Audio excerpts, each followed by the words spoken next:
अस्सलाम वालेकुम स्टूडेंट, कैसे हैं? तबीयत से ठीक है? आज के इस लेक्चर में हम स्कूल बेस असेसमेंट 2023 से 2024 का first term computer education grade 8 का पेपर डिस्कस करने जा रहे हैं। ये टोटल पेपर 50 मार्क्स का होगा, जिसमें 15 मार्क्स के एमसीक्यूज और 35 मार्क्स का आपका सब्जेक्टिव पेपर होगा।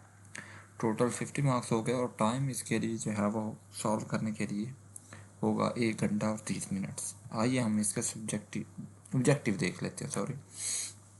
ऑब्जेक्टिव डिस्कस कर लेते हैं, जो 10 एमसीक्यूज होंगे। Part 1, the machine that learn from their own experience just like human. इंसानों की तरह अपने तजर्बात से सीखने वाली मशीन को क्या कहते हैं? आर्टिफिशियल इंटेलिजेंस, मसनूई जहानत कहा जाता है student. Question number 2, the abbreviation of the 5G is use to refer the 5G का मतलब फिफ्थ जनरेशन। 6G आ जाए तो सिक्स जनरेशन, 7G आ जाए तो 7G, सेवन्थ जनरेशन, इस तरह से जी कंप्यूटर की जनरेशन होती है।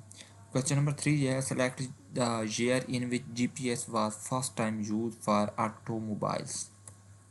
वो साल मुंतखब करें जिसमें GPS पहली बार ऑटोमोबाइल के लिए इस्तेमाल किया गया था। 1956 में। Option C is correct. Question number 4 की बात करते हैं तो GPS स्टैंड फॉर, GPS का मतलब क्या है? GPS का मतलब global positioning system. Option D is correct. ये इसका मुखफ़फ़ है। क्वेश्चन नंबर 5 की बात करते हैं तो Ahmed want to make a phone cell to his friend without internet he can use. Ahmed अपने दोस्त को बगैर इंटरनेट के फ़ोन कॉल करना चाहे तो वो इस्तेमाल कर सकता है सेलुलर कम्युनिकेशन, सेल के ज़रिए। आगे है question number 6, spreadsheet software is use to. Spreadsheet software को हम किसके लिए इस्तेमाल करते हैं? परफॉर्म अनालिसिस, अनालिसिस परफॉर्म करने के लिए। Option D is correct. Question number 7 है, select the bar of the MS Excel used to review the information। MS Excel में इंफॉर्मेशन रिव्यू करने के लिए इस्तेमाल होने वाली बार का इंतखाब करें, उसको रिव्यू बार का नाम देते हैं। Option C. क्वेश्चन नंबर 8 के ये है कि choose the correct formula to add the value in the cell range B3 to B7।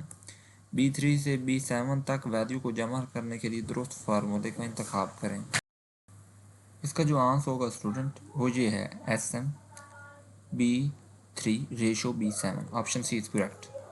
Question number 9 की अगर हम बात करें तो in the Google sheet column are सब represented by. In the Google sheet column, अगर गूगल शीट कॉलम की बात करें तो जो कॉलम है उनको रिप्रेजेंट करते हैं। गूगल शीट में कॉलम को ज़हर किया जाता है, किस चीज़ से?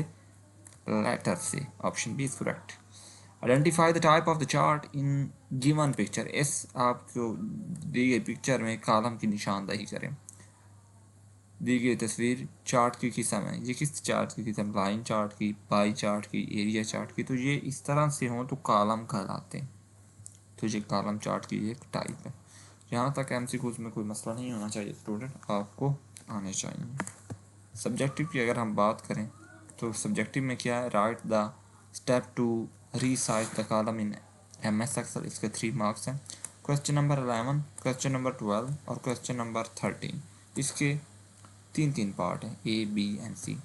अगर बी पार्ट की बात करें तो write the step to apply the border in the MS Excel में बॉर्डर अप्लाई करें। इसके 3 मार्क्स हैं। Write the name and example of any two built function use in MS Excel। इसके 4 मार्क्स हैं, 4 मार्क्स हैं। क्वेश्चन नंबर 12 की बात करें तो brief explain the procedure of the create Google sheet. Google sheet किस तरह से क्रिएट करते हैं इसको एक्सप्लेन बयान करें। बी पार्ट की बात करते हैं तो describe any function that is given below in the picture, average, count, max, minimum and sum. C part की बात करते हैं, write down the difference between the cell and cell reference. Cell क्या है और सेल रेफरेंस क्या है, इसमें डिफरेंस बताएं। इसके 4 मार्क्स। क्वेश्चन नंबर 13, इसके भी 3 पार्ट हैं। Right any 5 application mean of the Google sheet की 5 एप्लीकेशन आप बताएं। इसके 5 मार्क्स हैं। बी पार्ट की बात करते हैं तो right any 5 points about Google sheet that make it better than other separate sheet software. मतलब गूगल शीट के बारे में बताएं जो उसको दूसरे सेपरेट शीट से बेहतर बनाती है। 5 पॉइंट्स बताने हैं आपने, इसके भी आपके 5 मार्क्स। लास्ट पे आता है जी हमारे पास जो क्वेश्चन है, describe the purpose of the Google sheet and right it's 4 feature बताएं। यहाँ तक था सब्जेक्टिव। देखें आपको कोई इसमें मसला नहीं होना चाहिए। आई होप को आपको मेरे लेक्चर की समझ आ रही होगी।